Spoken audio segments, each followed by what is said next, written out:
Bismillahirrahmanirrahim. Assalamualaikum warahmatullahi wabarakatuh. Alhamdulillahi rabbil alamin. Wassalatu wassalamu ala nabiyyina Muhammadin wa ala alihi wa sahbihi ajma'in. Wa sallama tasliman katsira ila yaumiddin wa ba'd. Ikhwati fillah, a'azzakumullah jami'an. Nuwasil qira'atana ala risalah mufidah muhimmah 'azimah, ala wa hiya asyrul qawaid fil istiqamah, yaitu adalah 10 kaidah untuk menggapai istiqamah. 10 kaidah penting supaya seorang bisa istiqamah di atas shiratal mustaqim, jalan yang lurus. Kita masih di dalam pembahasan al-qaidatul ula, kaidah yang pertama. Apa kemarin kaidah yang pertama? Bahasa Indonesianya apa? Dan hadiah dari sang Rabbi. Ayo, Hasan. Istiqamah adalah anugerah sang ilahi dan pemberian sang Rabbani. Maksudnya Allah Azza wa Jalla. Jadi istiqamah itu adalah murni anugerah dan pemberian dari Rabbul Alamin. Kemarin kita telah bawakan dalil-dalil, beberapa dalil yang insya Allah sangat cukup menunjukkan bahwasanya istiqamah itu berada di tangannya Allah Azza wa Jalla. Istiqamah itu adalah murni pemberian dari Allah Azza wa Jalla. Kita lanjutkan lagi.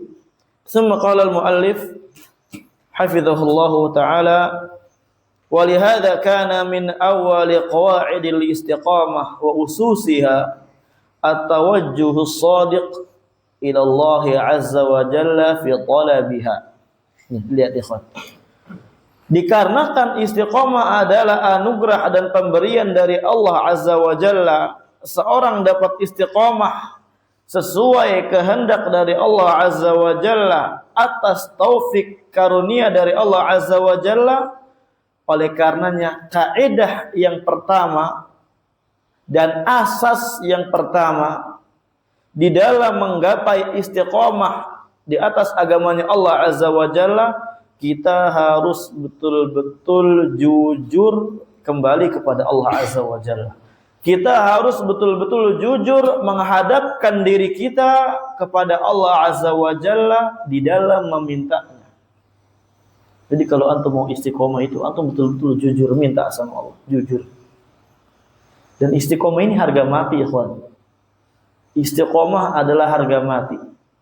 Karena kalau hidayah udah dicabut, antum akan melakukan perbuatan-perbuatan yang sebelumnya antum tidak pikirkan akan antum lakukan. Ini harga mati.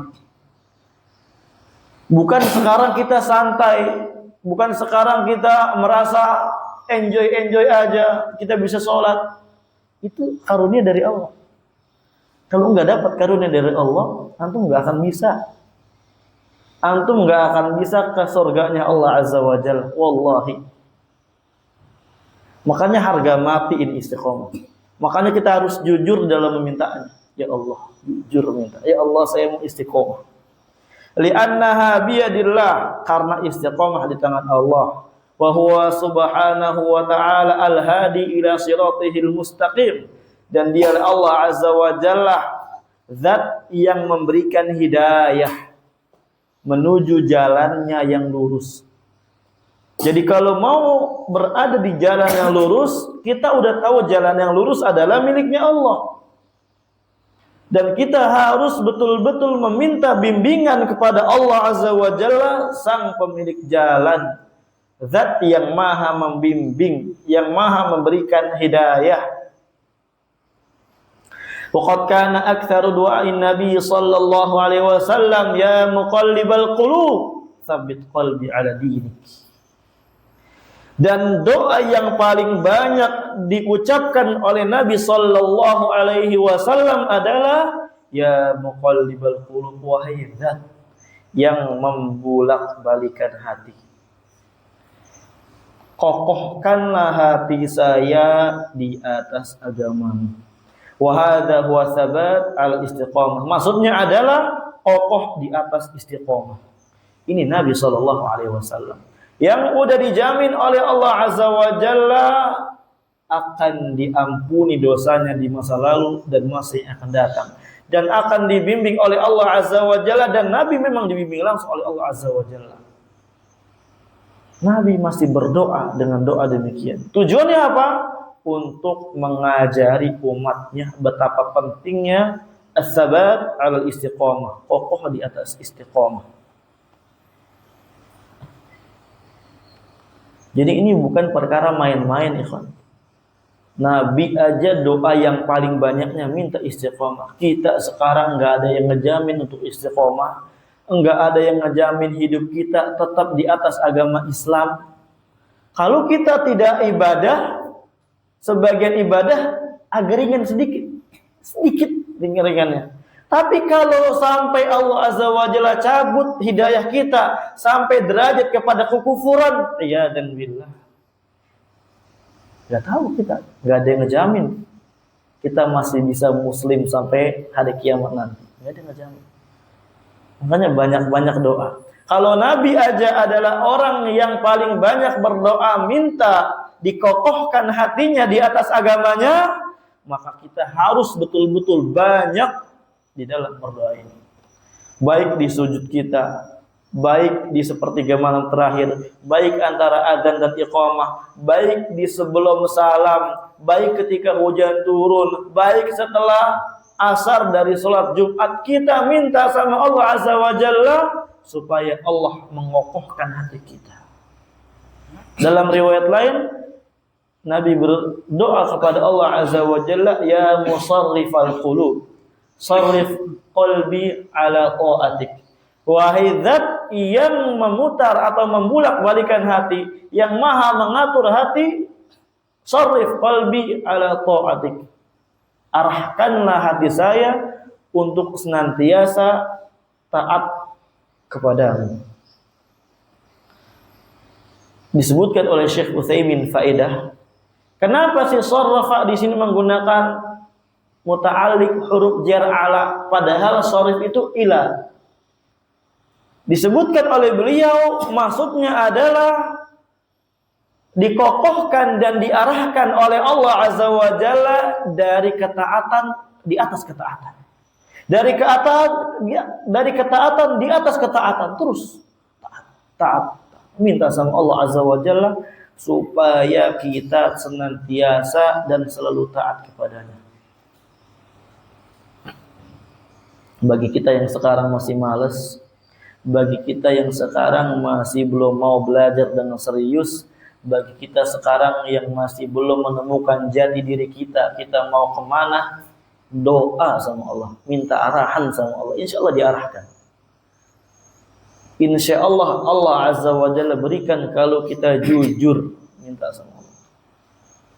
Kita yang masih belum bisa meninggalkan perkara-perkara yang dibenci sama Allah, doa bisa insya Allah. Tapi jujur, kita ngerengek di hadapan Allah Azza wa Jalla. Wa qalat Ummu Salamah, berkata Ummu Salamah, qultu, saya berkata, kata Ummu Salamah, ya Rasulullah, wahai Rasulullah, awa innal qulub tataqallab awa innal qulub la tataqallab. Kata Ummu Salamah kepada Nabi SAW, wahai Rasulullah, apakah hati seorang hamba itu berbolak-balik? Apakah hati seorang hamba itu dia tidak di atas ketetapan senantiasa taat kepada Allah Azza wa Jalla? Apa kata Nabi SAW? Naam, betul.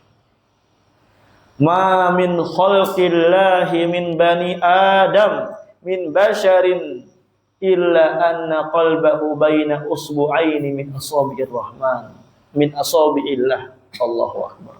Tidaklah dari makhluknya Allah Azza wa Jalla, dari anak Adam, dari manusia, melainkan hatinya dia di antara dua jari jemarinya Allah Azza wa Jalla. Di antara dua jari jemari dari jarinya Allah Azza wa Jalla, fa insya Allah aqama wa insya azagha. Kalau Allah Azza wa Jalla menginginkan hati seorang hamba kokoh, lurus di atas ketaatan, Allah lakukan.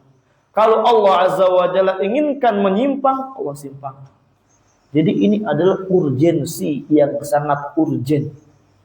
Seorang yang tidak berdoa kepada Allah, dia khawatirnya hatinya dibulak-balikan oleh Allah Azza wa Jalla. Seorang yang tidak meminta kepada Allah, maka sebagaimana yang kita katakan, seakan-akan dia berada di tepi jurang yang sangat curam, di tepi jurang yang ketika dia jatuh akan merenggut nyawa dia. Maka hati-hati ya saudara. Kita nggak tahu. Ini di dua jari jemari Allah ya saudara. Bagaimana dua jari jemari? Kita nggak bayangkan kaifiat dua jari jemarinya Allah. Tapi ini pendekatan kepada kita. Kalau kita jelaskan, kita sebutkan kayak gini. Gimana dua jari jemari? Dibulak-balik dengan mudah. Allah mudah membulak-balikan. Allah mudah memberikan hidayah sama orang. Allah mudah memberikan keistiqomahan kepada orang. Dan Allah juga mudah memberikan kesesatan kepada orang. Betapa banyak yang Anda sering ceritakan ke antum. Dia sebelumnya santri, sekarang kayak bukan santri. Bahkan kayak nggak pernah nyantri. Betapa sering Anda ceritakan ke antum, ada ulama yang dia digelari Syekhul Islam, yang dia memiliki kitab di antaranya kitab bantahan atas ateis, ternyata dia di akhir hayatnya menjadi ateis.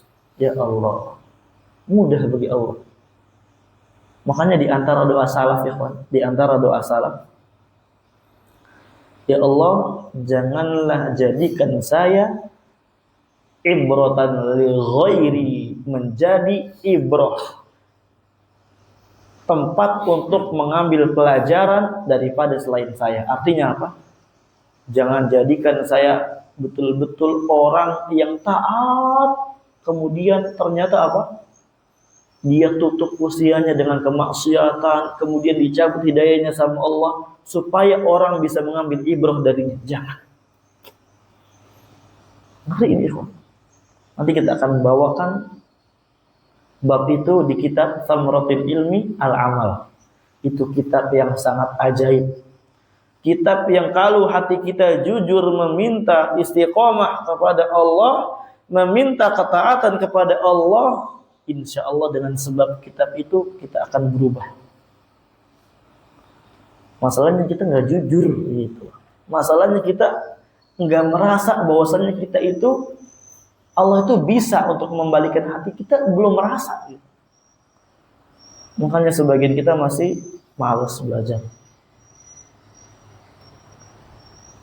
Dan rata-rata yang kita perhatikan, kenapa mereka sebelumnya ahlu ta'at, sebelumnya dia adalah orang-orang yang betul-betul taat kepada Allah Azza wa Jalla, tapi menutup usianya, atau tapi dia kemudian disimpangkan oleh Allah Azza wa Jalla, karena sebelum menyimpang dia tersibukkan dengan perkara-perkara yang tidak manfaat.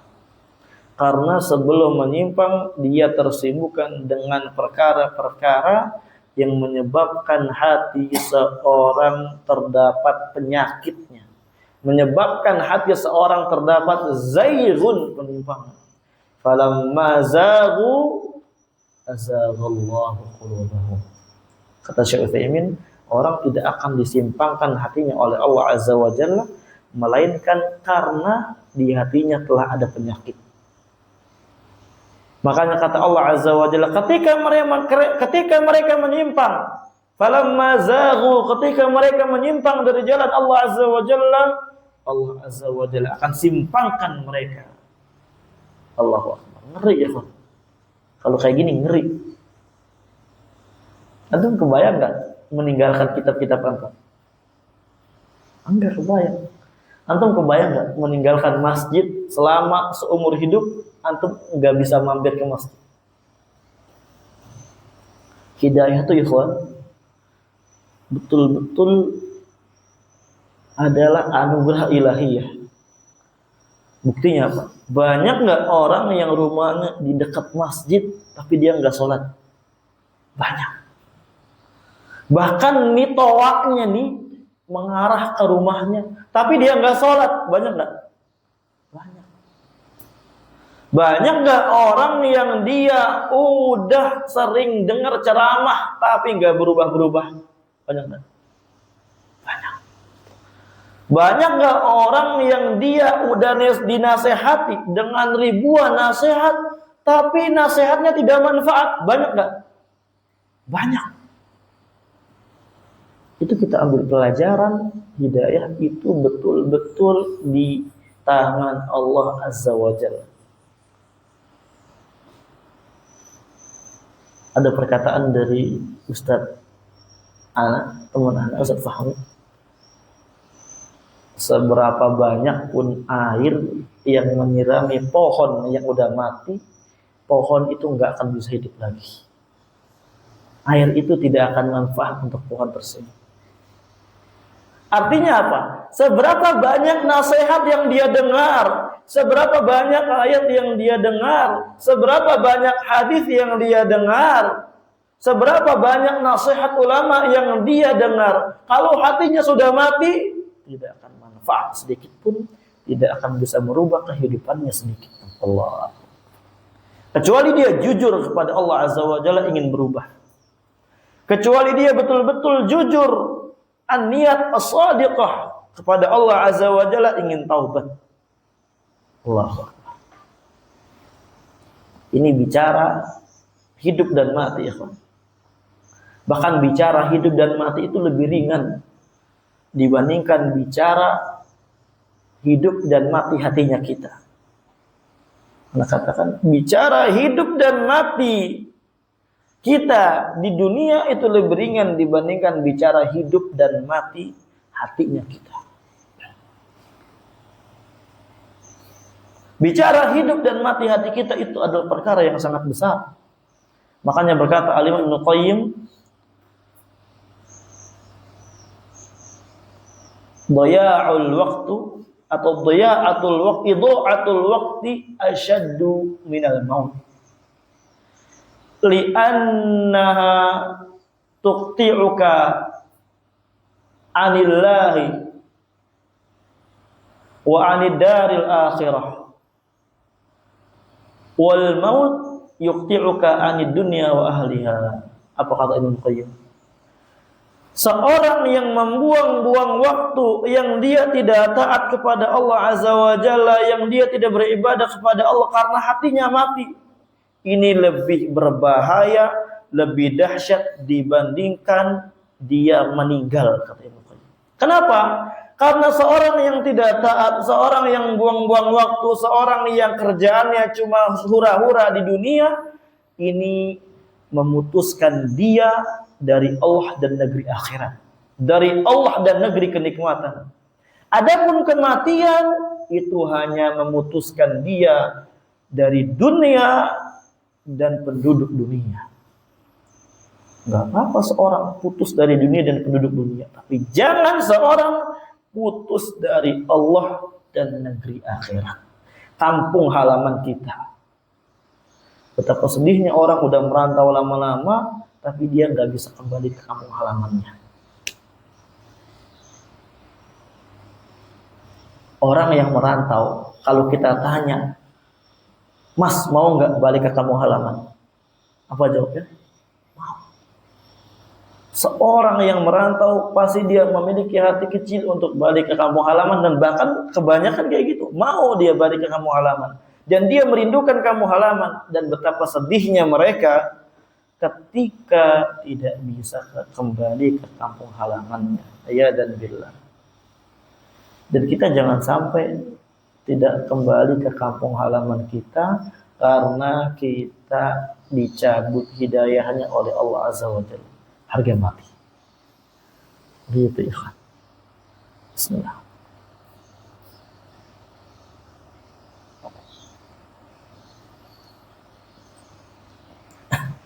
Fal istiqamatu biyadillah, maka istiqomah di tangan Allah. Faman aradaha li nafsi falyatlubha minallah wal yulihha fi su'al.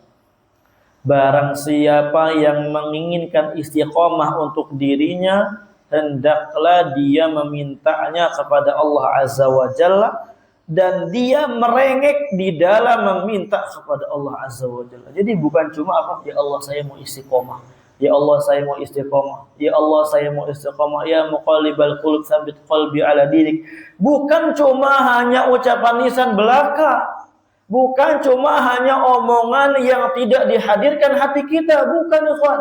Tapi berdoa di dalam meminta istiqomah, di dalam meminta istiqomah kepada Allah Azza wa Jalla, kita harus merengek layaknya seorang anak yang merengek kepada ibunya. Bahkan lebih, dia hadirkan hatinya, dia i'tiraf al-qalbi, dia mengakui kepada di dalam hatinya bahwasanya ini adalah di tangan Allah. Kita butuh kepada Allah, kita tidak sanggup kecuali atas kehendak Allah Azza wa Jalla, atas pertolongan Allah Azza wa Jalla, dan Allah yang Maha memberi. Itu Ikhwan ketika minta.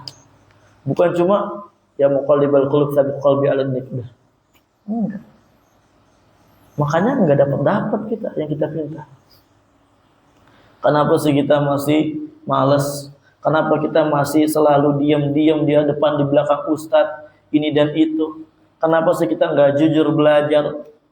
Padahal kita udah doa. Jawabannya apa? Ya doanya masih kayak gitu. Doanya seenak jidat. Doanya tidak menggunakan fikih doa. Doanya tidak sebagaimana para ulama berdoa. Jadi sedikasihnya. Enggak gitu ya. Ini harga mati ya.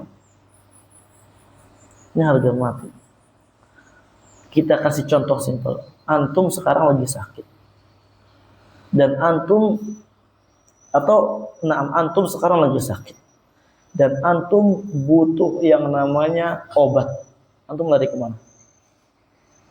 Ke rumah sakit. Di rumah sakit A enggak ada, antum lari kemana? Rumah sakit B. Rumah sakit B enggak ada, di mana adanya? Di Balikpapan, lari ke Balikpapan. Di Balikpapan enggak ada, lari ke lagi. Di mana adanya? Di Jakarta, ke Jakarta. Di Jakarta enggak ada, lari lagi. Di mana adanya? Di sini, lari. Di Jakarta enggak ada, di sini enggak ada, lari lagi. Tanya, dokter di mana yang ada? Di Singapura. Ke Singapura. Di Singapura enggak ada, adanya di Amerika. Ke Amerika enggak ada. Ke Amerika. Demi apa? Menyelamatkan kehidupan dirinya. Demi menyelamatkan kehidupan yang ada di dalam dirinya. Dia rela pergi ke sana, pergi ke sini, rela menghabiskan banyak sekali uang. Yang penting gimana saya masih bisa bertahan hidup. Yang penting gimana saya sehat. Tapi jarang sekali orang yang memikirkan hatinya. Jarang sekali orang yang mau menghidupkan hatinya dengan cara yang demikian. Dia merasa cukup. Dia merasa sedikasihnya. Salah ya kawan. Justru hidupnya hati adalah perkara yang lebih besar. Perkara yang harus lebih betul-betul perhatikan sama kita. Karena ini sangkutannya nanti negeri akhirat ya kan.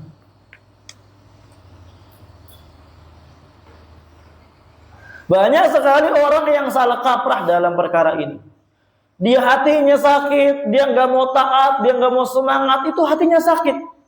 Tapi dia merasa santai, dia nggak mau ngobatin, dia biasa saja, dia nggak mau meminta sama Allah, dia nggak mau ngerengek sama Allah Azza wa Jalla, karena dia anggap saya masih bisa hidup. Padahal ini inti daripada kehidupan. Tapi giliran penyakit, ya Allah, luar biasa. Bahkan apa? Ketika penyakit yang dia tahu dapat menular, dia akan berhati-hati. Seperti COVID kemarin. Ketika ada temannya yang positif, nggak akan dia mau main. Kenapa? Takut kena sakit COVID.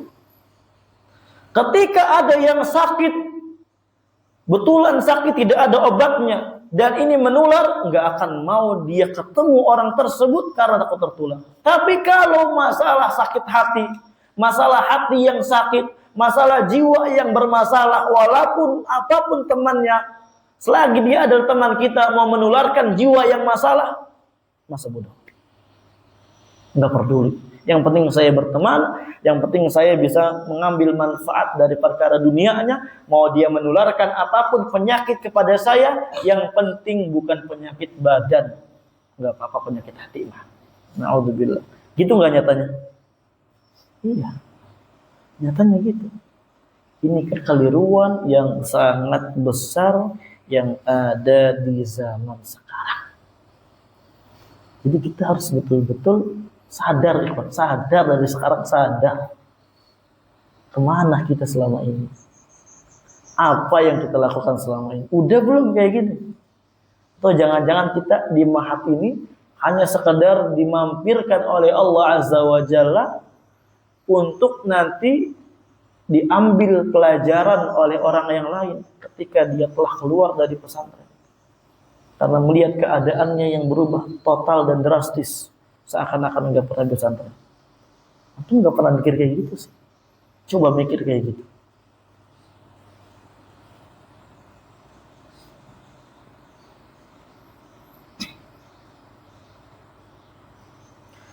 Waqad jaa fi sahih Muslim, dan telah datang dalam sahih Muslim min hadits Aisyah radhiyallahu anha, dari hadits Aisyah radhiyallahu anha, annaha su'ilat, bahwasanya pernah ditanya. Siapa? Aisyah radhiyallahu anha pernah ditanya, bi ayyi syai'in kana an-nabiy sallallahu alaihi wasallam yaftatihu salatahu minal lail. Nabi kalau salat malam itu biasa membaca doa iftitahnya apa, wahai Aisyah?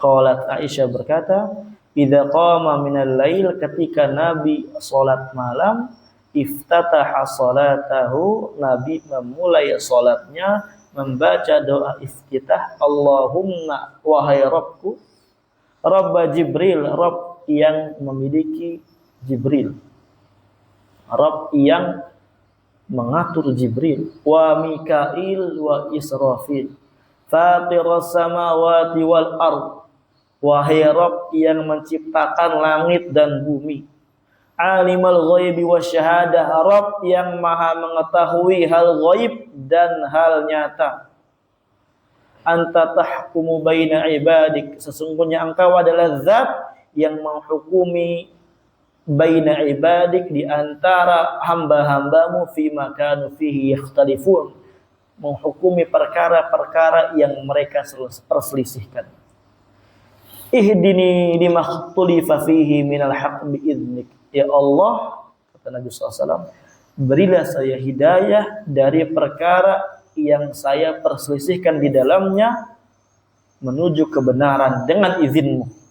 Innaka tahdi man tasya'u ila shiratal mustaqim, dan sesungguhnya engkau adalah zat yang maha memberi hidayah kepada orang yang engkau kehendaki menuju jalan yang lurus. Allahu Akbar. Nabi doanya kayak gitu ya. Dari perkara yang saya perselisihkan, berikanlah kebenaran untuk saya atas izinmu. Kita udah ilmu nggak ada, berselisih nggak pakai dalil, nggak doa-doa pula. Ya. Habis itu merasa pede kebenaran di saya. Ya Allah. Fahadha kana alaihi salatu wassalam yaqulu kulla lailatin fi iftitahihi li salatil lail, dan ini adalah doa yang Nabi SAW biasa rutinkan di setiap beliau salat malam. Innaka tahdi man tasya'u ila shiratal mustaqim, sesungguhnya engkau adalah zat yang memberikan hidayah kepada orang yang engkau kehendaki menuju jalan yang lurus. Minta kayak gitu ya, Pak. Kita di sujud kita minta, kita ketika sholat sunnah nih minta sama Allah. Sholat sunnah antum jangan cepat-cepat, kalau nggak ada kebutuhan jangan cepat-cepat. Ketika sujud itu minta banyak-banyak sama Allah. Ya Allah, berikan istiqomah. Dan bahasa Arab yang antum bisa. Ya muqallibal qulub tsabbit qalbi ala dinik. Hadirkan bahwasanya antum ingin istiqomah. Hadirkan bahwasanya ketika antum berdoa dengan doa yang dibawa oleh Nabi sallallahu alaihi wasallam dan yang ada di dalam Al-Quran, dengan catatan kita niat berdoa dengan ayat tersebut bukan dengan ingin membaca Al-Quran, kita niatkan bahwasanya kita ingin istiqomah, kita ingin semangat, kita ingin dimudahkan belajar ilmu agama dan semisal. Rabbana atina fid dunya hasanah. Kebaikan yang mana? Seluruh kebaikan ya Allah. Istiqomah ya Allah. Manfaat ya Allah ilmu saya. Dan banyak, Allahumma alimna ma yanfa'una wanfa'na bima 'allamtana. Allahumma inna nas'aluka al-huda wa taqwa wal afafa wal ghina. Allahumma inna nas'aluka ilman nafi'an wa rizqan thayyiban. Allahumma inni a'udzubika min ilmin la yanfa' wa min qalbin la yakhsha' wa min nafsin la tashba' wa min da'watin la yastajabu laha. Banyak doa yang harus kita betul-betul rutinkan di kesehari-harian kita, di sujud kita, di waktu-waktu yang mustajab supaya kita dapat hidayah, istiqomah selalu di atas thariq mustaqim, yaitu adalah agama Allah Azza wa Jalla. Semoga yang sedikit ini bermanfaat untuk kita semua dan untuk anak pribadi. Semoga kita dimudahkan untuk mengamalkan ilmu yang kita kaji. Allahumma alimna ma yanfa'una wanfa'na bima 'allamtana wa zidna ilman wa hudan wa salahan ya rabbal alamin. Allahumma inna nas'aluka al-huda wa taqwa wal afafa wal ghina. Allahumma inna nas'aluka an yaj'alana min alladhina yastami'una al-qawl fayattabi'una ahsanah. Ila huna walhamdulillahi rabbil alamin. Tafaddalu.